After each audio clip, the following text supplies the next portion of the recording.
श्रीमद्भगवद्गीता सार।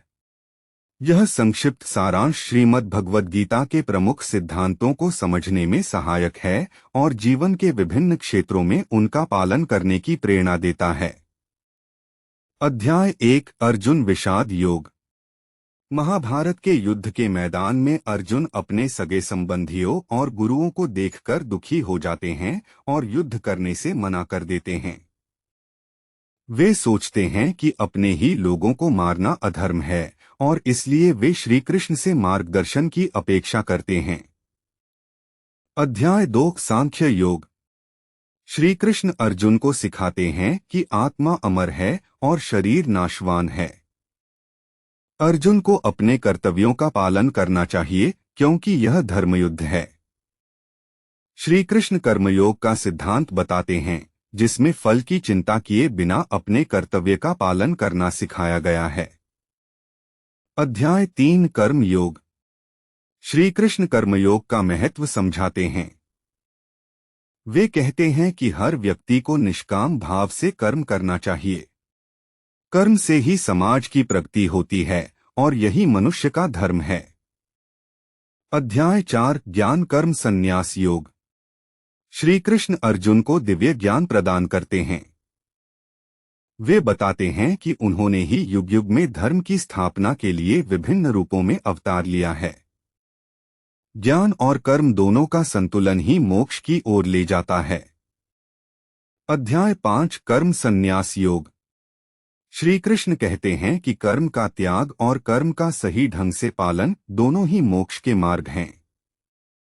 किंतु कर्मयोग श्रेष्ठ है क्योंकि इसमें व्यक्ति समाज के हित में कार्य करता है। अध्याय 6 ध्यान योग। श्री कृष्ण ध्यान और साधना के महत्व पर प्रकाश डालते हैं। वे कहते हैं कि संयमित और संतुलित जीवन जीते हुए व्यक्ति अपने मन और इंद्रियों को नियंत्रण में रखकर परमात्मा का ध्यान कर सकता है। अध्याय 7 ज्ञान विज्ञान योग। श्री कृष्ण अर्जुन को बताते हैं कि वे ही इस संसार की आदि और अंत हैं। वे सगुण और निर्गुण दोनों रूपों में विद्यमान हैं।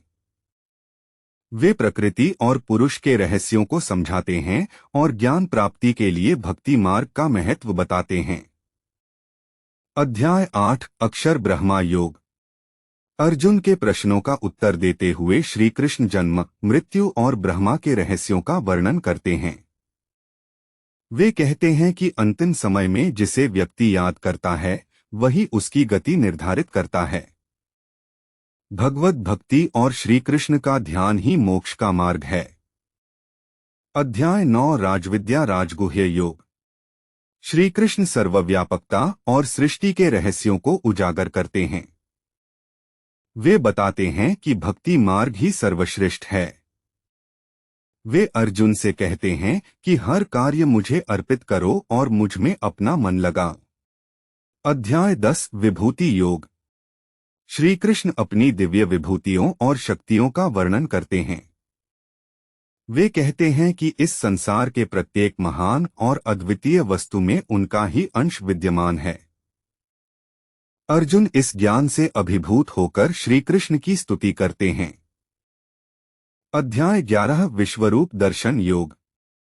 अर्जुन श्री कृष्ण से उनका विराट स्वरूप दिखाने की प्रार्थना करते हैं।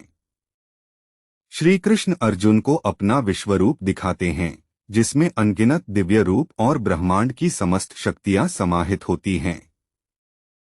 अर्जुन भयभीत हो जाते हैं और श्री कृष्ण से पुनः अपने सौम्य रूप में आने का आग्रह करते हैं।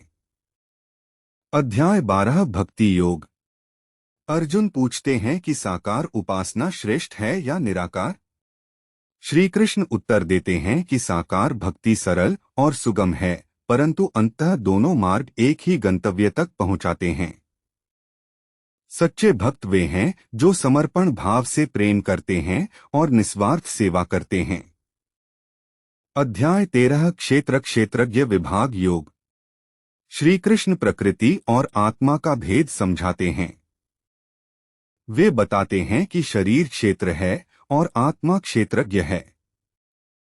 शरीर नाशवान है जबकि आत्मा शाश्वत है। अध्याय 14 गुणत्रय विभाग योग। श्री कृष्ण सत्व, रजस और तमस 3 गुणों के बारे में बताते हैं। वे कहते हैं कि सत्व गुण शांति और संतुलन का प्रतीक है, रजस गुण इच्छाओं और कार्यों से जुड़ा है और तमस अज्ञान और आलस्य का प्रतीक है। इन गुणों से ऊपर उठकर ही व्यक्ति मोक्ष प्राप्त कर सकता है। अध्याय 15 पुरुषोत्तम योग। श्री कृष्ण संसार को एक उल्टे वृक्ष के रूप में वर्णन करते हैं, जिसकी जड़ें ऊपर और शाखाएं नीचे हैं। वे कहते हैं कि इस संसार रूपी वृक्ष को काटकर परमात्मा को प्राप्त करना ही मनुष्य का अंतिम लक्ष्य है। अध्याय 16 दैवासुर संपद विभाग योग।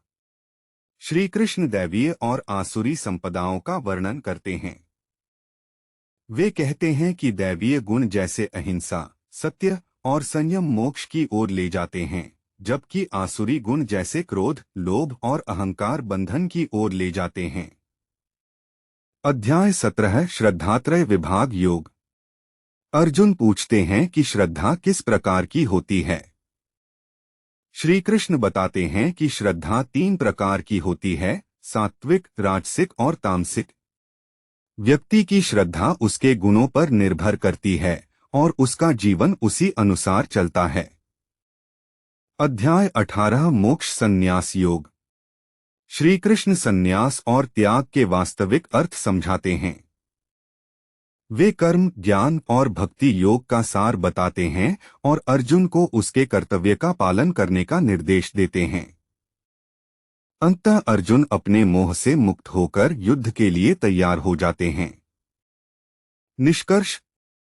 श्रीमद् भगवद गीता जीवन के विभिन्न पहलुओं पर मार्गदर्शन प्रदान करती है।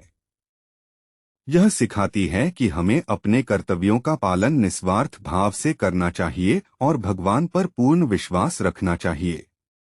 भगवद गीता का ज्ञान आज भी जीवन में संतुलन और शांति प्राप्त करने के लिए प्रेरणादायक है।